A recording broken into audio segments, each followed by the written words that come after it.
After a month of bombing one of the oldest civilizations on Earth, after gas is $4 a gallon, after they quietly have staged thousands of Marines in the region, nobody in corporate media has asked why.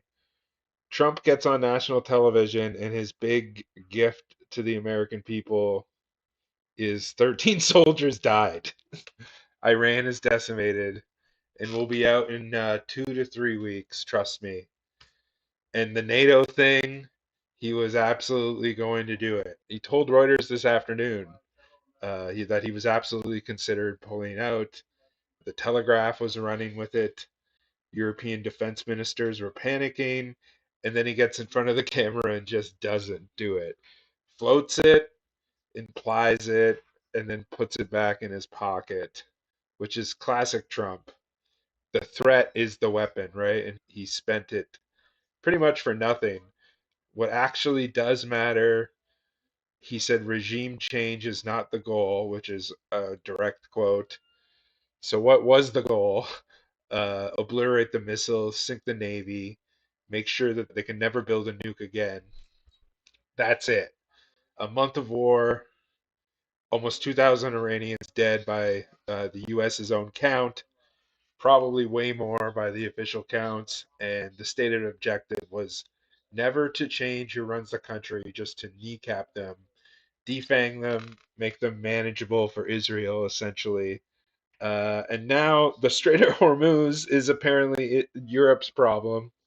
The U.S. doesn't need the oil. They're energy independent. We're just here to help. We did the hard part. Now it's up to you. Out of the goodness of our hearts, gas continues to go up. And then what happened in real time, while he was talking, oil dipped slightly below $100 a barrel during the speech. Markets briefly started buying the exit story. And then the second that he finished, oil spiked over 3%. So the markets heard the same speech that you did and said, we don't believe this either. No ceasefire, no real exit plan. Troops are still being staged across the region, and you're seeing deployments throughout the US that are not being reported. The Strait of Hormuz still closed. Brent crude up 27% since this war started in February 28th, sitting just over $100 a barrel, with analysts now saying the global supply system has gone from buffered to fragile. So one more shock and there's nothing left to absorb. But the thing that nobody's saying out loud here is that there's thousands of troops on the ground in the region.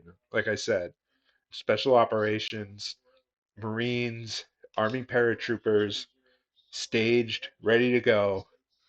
For what exactly? Because he just said that they were hoping, he said a lot of things because he also said that they were going to finish the job, but didn't really make it clear what the exit plan is.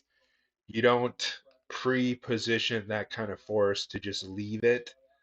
It's again, it's one of those things in military where it's use it or lose it, and you pre-position those resources to use them, and whether that's on Karg Island, I maybe possibly the uranium stockpiles. They might have actually ruled out Karg Island because of like saying we don't need the oil. There is also a chance of them doing their own type of naval blockade where they just do their own blockade to prevent the Iranians from being able to do a blockade. But again, in that sense, they'd just be sitting ducks.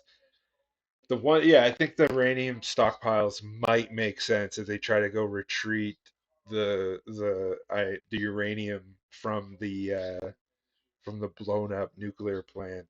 But even again, I don't see that happening. I can see them like faking it and saying we did it, and them doing it like a fucking desert in Saudi Arabia or something. That actually, that's probably, they might do that. That makes a lot of sense actually now that I think about it. But at the end of the day, speech was a nothing burger. The troop movements, though, that I've seen, like most of the big military bases, Air Force bases that train Black Hawk helicopters have been doing like 24/7 training for the past like 2 weeks.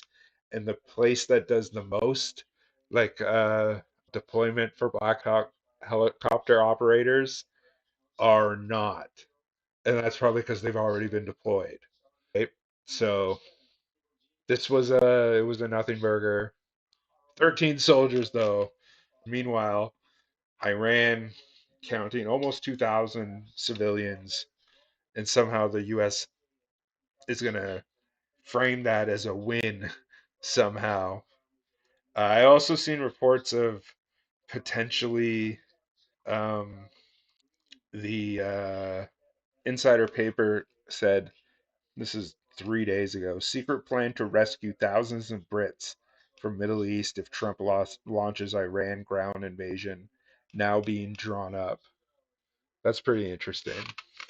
There's been bunch of different people who have reported that. The Daily Mail, Conflict Spot. Yeah. So yeah, that's pretty interesting.